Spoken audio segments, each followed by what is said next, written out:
Or you want me to? Okay. All right. Shalom. First and foremost, we like to give all honor and glory and praise unto Yahweh, Bahashem, Yahweh Shai, Bahashem Rakakodash. Double honors to the apostles and elders of Great Millstone, our apostles, to the men, women, and children listen, learning, and to the Bayasha Debadat, the house of David. I am Ayasha Todd. I'm Karatazar. I'm Darash. And Brother Karatazar is going to come to you with a lesson. I don't know the name of the title yet. This one's going to be called Milk, Honey, Manna, and then Real.Spiritual.Physical.Food. So, we're going to get into it. First, we're going to pull the book of Matthew, chapter 4, verse 4, and it reads, "But he answered and said, It is written, Man shall not live by bread alone, but by every word that proceedeth out of the mouth of Yahweh." So man cannot just survive or continue this life with just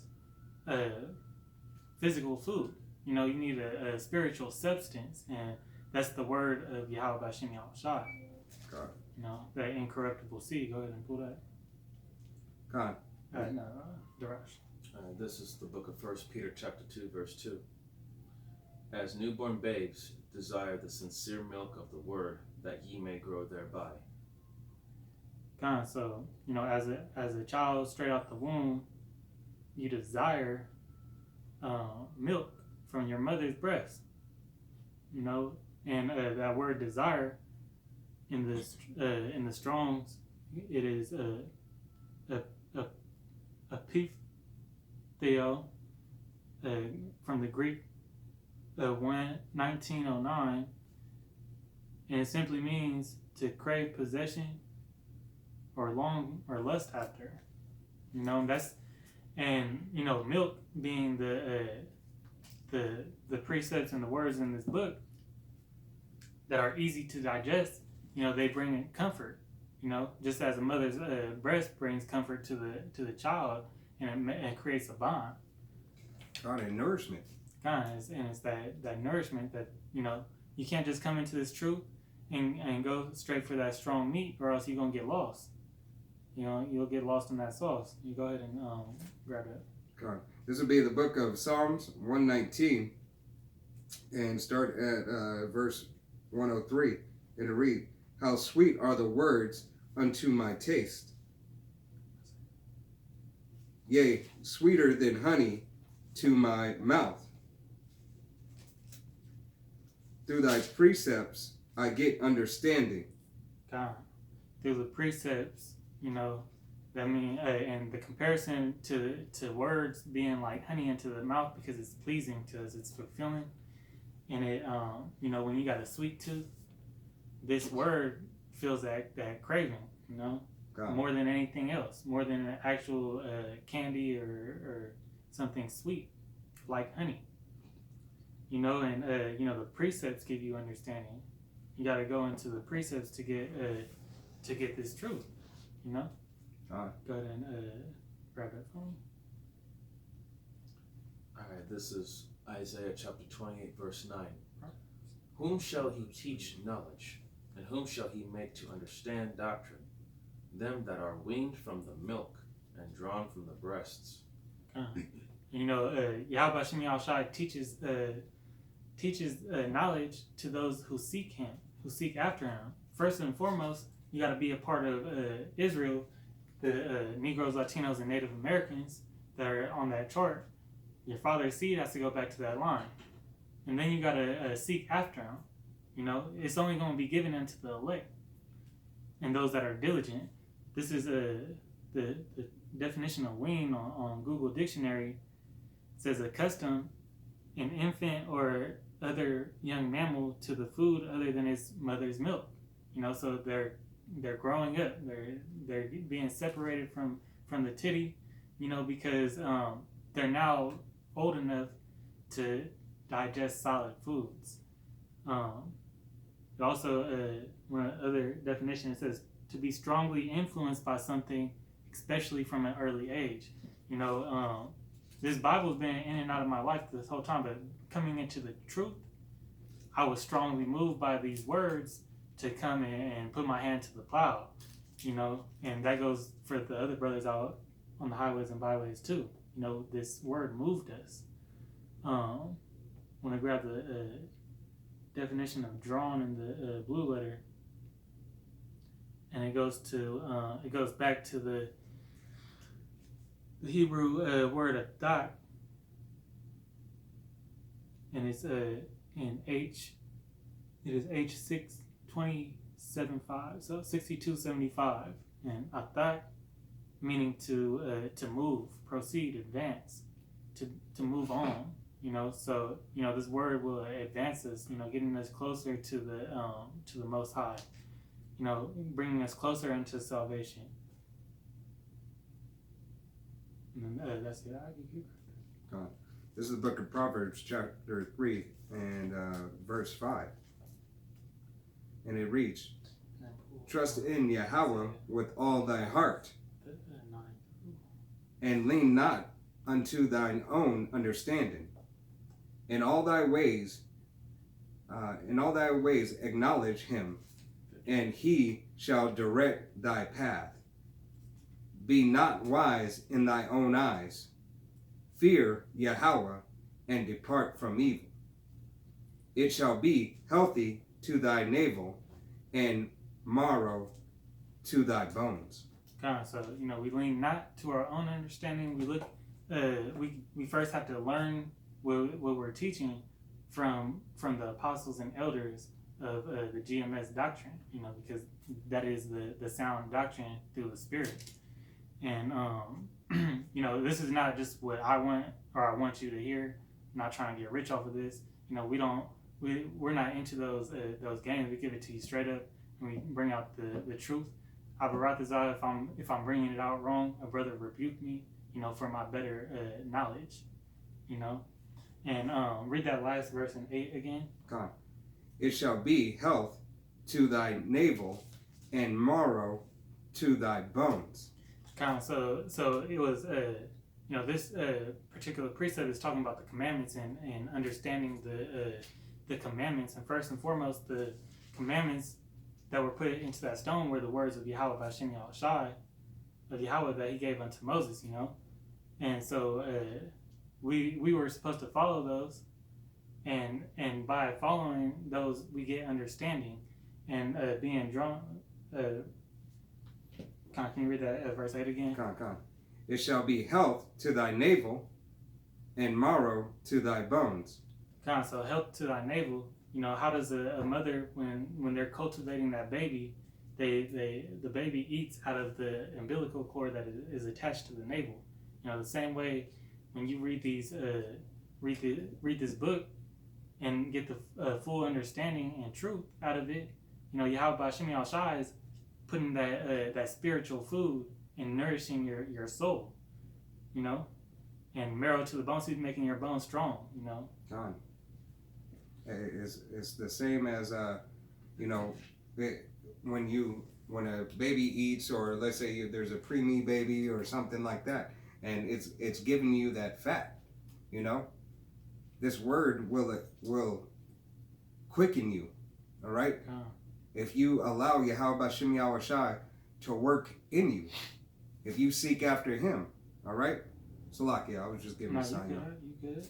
It's all edifying. This is the book of Deuteronomy, chapter 8, verse 2, and it reads, "And thou shalt remember all the way which the Lord thy power led thee these 40 years in the wilderness, to humble thee and to prove thee, to know what it was in thine heart, whether thou would keep his commandments or no."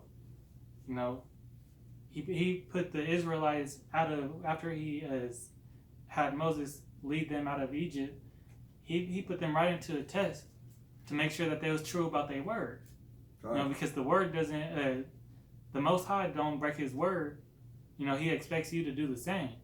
And what happened right after we got out?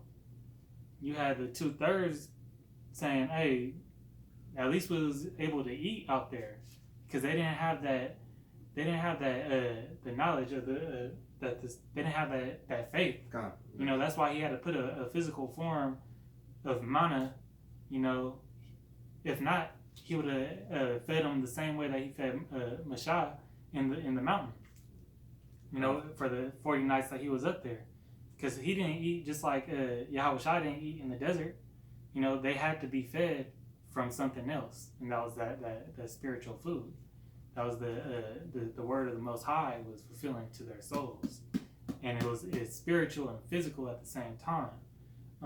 Grab that. Your words are not my words. Okay. This is the book of Isaiah, chapter 55, verse 9. For as the heavens are higher than the earth, so are my ways higher than your ways, and my thoughts than your thoughts. Verse 10? Yeah. For as the rain cometh down, and the snow from heaven, and returneth not thither, but watereth the earth, and make it bring forth and bud, that it may give seed to the sower, and bread to the eater. Okay. So, Most High, you cannot understand his ways because he's above you. And in that order of man, or of Yahweh Shai, man and then woman, you know, that's an order to be kept, you know. And through the trials, you know, going back into the wilderness and the Israelites for the 40 years, you know, they couldn't understand the things that Moses was doing when he was up in the mountain. All they did was question him and went against him. That's why Yahweh told them, if you can't accept Moses, then how can you accept me? You know? You know, and there's an account also in Numbers where Yahweh says, I speak by my prophet Moses. You know, when all these other when Aaron and his sister Salakia, her name's drawing a blank right now, was questioning, you know, and Israel's murmuring back and forth, you know. So Yahweh Shem Yahushai was dealing with Moses, you know. And those are the same people running into us on the highways and byways, saying like, y'all really believe, you know, Jesus is coming back? Y'all really believe? Like, looking at us like we crazy. Yeah, but we don't believe that Jesus is coming back. Jesus is not coming back. Jesus is not coming. Yahweh, by Hashem Yahweh Shai is coming. He's coming. Whether you care to hear it, forbear it, it doesn't matter. All right? You can blasphemy his name. It doesn't matter. Disrespect us. He's coming. The king is coming. God, he's nigh. The time is nigh due to the prophecies that we've been seeing play out. You know, and there's only a few more left. Hey, and they're wrapping up and knocking at the door expediently. Famine, pestilences, upwars, earthquakes. It is Project Warp Speed. On Yahweh by Shimmy Yahweh Shai's Warp Speed. all the chariot sightings. Going back in this Deuteronomy chapter 8, verse 3.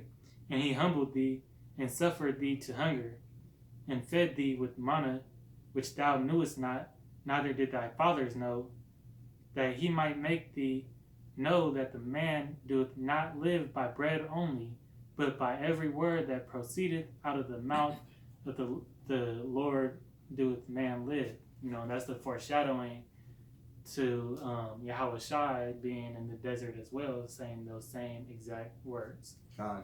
You know, and that it was repeated for a reason, because it's important for you to understand that just eating food alone, you know, this physical food is not going to be beneficial, healthy. That's why we always pray over every meal, because we know that the devil defiled all the food, put a bunch of GMO bullshit and pork and damn near anything he could fit in. You know, synthetic meat. Synthetic meat, synthesized pork to put it on top of Doritos. You know, you Muslims out there still eating Doritos, y'all eating pork. You know, the nacho cheese Doritos. Hey, and you drinking Coca-Cola Even too. them Pop-Tarts got pork on them. Mm-hmm. Shit, a whole bunch of shit got pork in it. Kool-Aid used to have pork in it. Hey, now, hey, we're gonna have to do a Levitical, law video. after this. God, Yeah. Oh, you got something? Yes, quickly. So yeah, this is cool. Isaiah 55, verse 11. This is the book of Isaiah 55, verse 11. So shall my word be that goeth forth out of my mouth. It shall not return unto me void, but it shall accomplish that which I please, and it shall prosper in the thing whereunto I sent it. That means it's gonna be done. Done. Where he please. You know, where it's fittingly set when the time is right to the Most High. It's not going to be right to you. God. Because if it was right to you, you would live in this world another 50 years until you died, you know? Because your jobs are just getting better, Jake. You've just gotten into a better place in life. You know, I think all Jake's actually been, you know, slowly rising up out of poverty, you know? So y'all excited for to take that thing. Y'all excited to abide by the laws of these devils, you know? You're excited for your consolation. Kind of. For the crack deal that you made, like Kanye. Yeah. Get a few toys and a Happy Meal. Man, you know, that's what, and look what his predecessor did. You know, Travis Scott, what he went and got that Happy Meal and made his own damn toy. So, They wanted their so man, good. you know, the servant will not be greater than the master for sure. This is the book of Genesis, chapter 2, verse 7. And the Lord Yahweh formed man of the dust of the ground and breathed into his nostrils the breath of life, and man became a living soul. So before man was created, you know, during the process of man being created, the Most High had to breathe life into him. That's that spiritual food. He breathed your soul into you. That's spiritual food. You know, tell me what, you know, food is, if you eat the right food, it's medicinal, but no fruit or vegetable can give you that power, you know, has that same power. God. And these other foods you eating is doing the opposite. They killing you slowly. They keeping your brain frequency low, you know. And, you know, that passage right there goes directly into, you know, Ezekiel 37 chapter when Yahweh told him to prophesy against these dry bones, you know, and they were created into man, you know. But you could read that account if you haven't before. Yeah, I need you to pull Sirach 24 and 20, and then before I'll get it. And then that comes after that. Okay.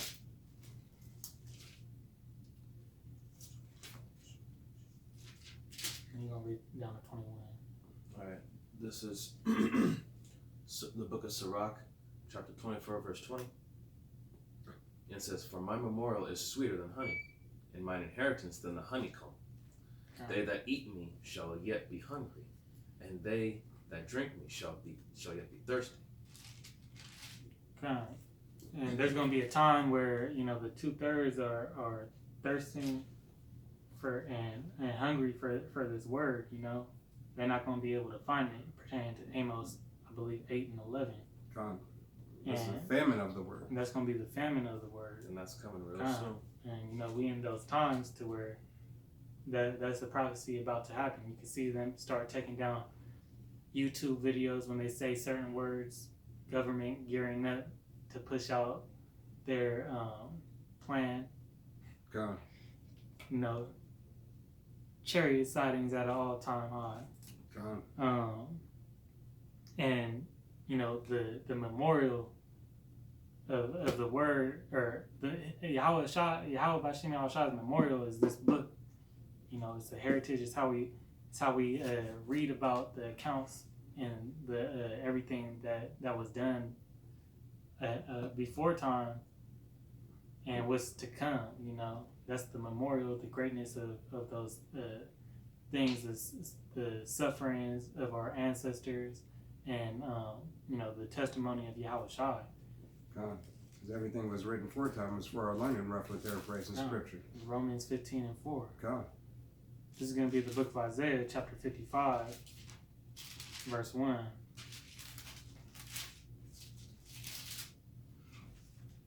And it reads, Ho, everyone that thirsteth, come ye to the waters. That's talking about the living waters. And he that hath no money, come ye, buy and eat. Yea, come, buy wine and milk without money and without price. Now, what wine, milk, wine, it could be a similitude for destruction, but right here, I'm pretty sure it's talking about wine, milk. Who can buy groceries without money? Because this is the spiritual food it's talking about.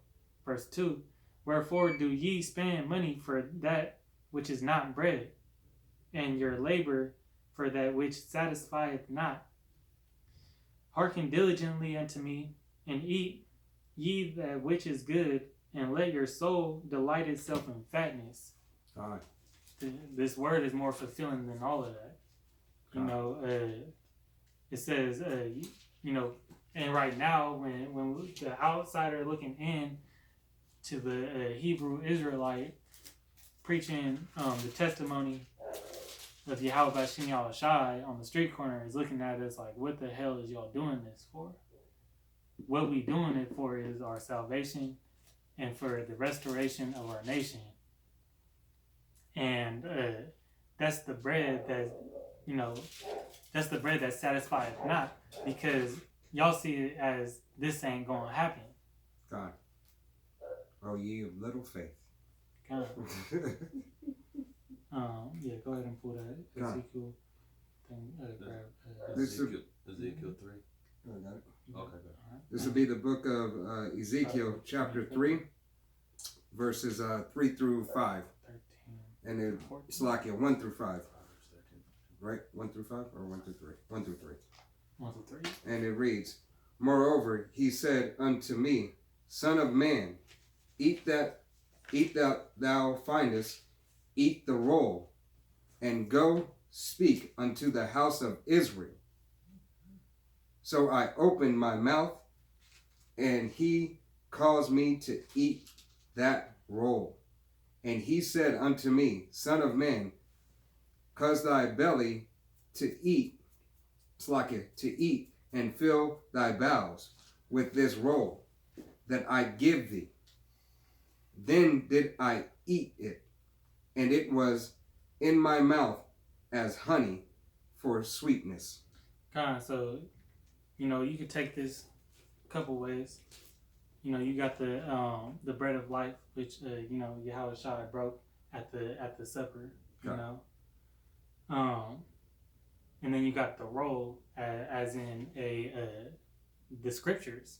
Back in the day, they were rolled up in a roll. In a scroll. In a scroll. So that roll, being the word, being that the bread of life is essentially the word, you eat it in its entirety. And what did it do? It filled thy bowels. How does something spiritual fill your bowels? It had to, because Moses wouldn't have been able to last in the desert 40 years, or in the mountain 40 days. And 40 nights. And Yahweh Shai wouldn't have been in the desert that long for the same amount of time. They were getting that spiritual food. And what is that saying? We're spiritual beings on a physical journey. So that right there alone, our spirit needs to be fed first and foremost. That's why you can go out into the wilderness yourself, and your spirit, if your spirit is high enough, you're going to make it a couple of extra days than most people. It's like when you get adrenaline, and you get that adrenaline pumping, you know, you were 10 times stronger than you thought you was. Done. You know, you could be, you know, when you're put into a certain circumstance, we're, you know, when we're being tried by that fire, or a certain hell, you know, it brings the gold out of you, you know. God. Go ahead and grab it. All right, this is the book of Proverbs, chapter 24, verse 13. Yep, 13 and 14. Right. Stop at the semicolon. My son, eat thou honey, because it is good. Eat and the honeycomb, which is sweet to thy taste. So shall the knowledge of wisdom be unto thy soul, when thou hast found it. You stop right there? No. Just read 14 up to there again. All right, so this is the book of Proverbs, chapter 24, verse 13.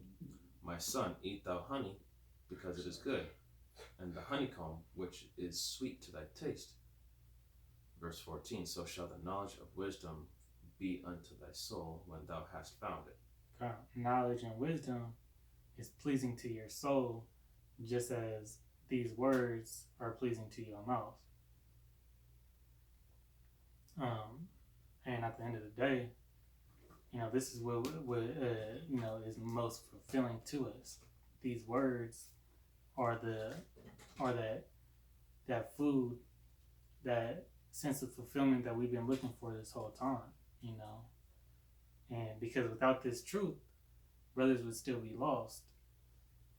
This is the book of Matthew, chapter 4, verse 4. But he answered and said, it is written, man shall not live by bread alone, but by every word that proceedeth out of the mouth of Yahweh.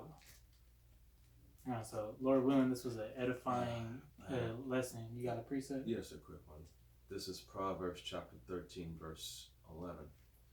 Wealth gotten by vanity shall be diminished, but he that gathereth by labor shall increase. And what that's saying is that all y'all that got everything that you ever wanted by vanity, the good food, the good house, the good car, everything, sure, that's all nice, but you're carnal, you're of this world, but you take that all away from, you know, the Lord can take that all away from you, then what are you going to do? But by us that gathereth by labor, we're going to increase. So those that know the struggle, that know we're going, that, you know, that are in this work, put our hand to the plow, we're tired every day, you know, roughly paraphrasing, the spirit is willing, but the flesh is weak. You know, we're going to keep increasing while you guys just keep crumbling. You know, what we laboring for? We're laboring for that spiritual food. Laboring for the salvation. Laboring, yeah. Get that shiny penny. You know? And that's it right there, you know. I'm going to read it again. Matthew 4 and 4. But he answered and said, it is written, man shall not live by bread alone, but by every word that proceeded out of the mouth of Yahweh. Now, Lord willing, this was an edifying lesson. I'm going to give all praise and honor unto Yahweh, Ba'Hashem, Yahweh Shai, Ba'Hashem, Rakakadash. Until the next time, Shalom. Shalom. Shalom.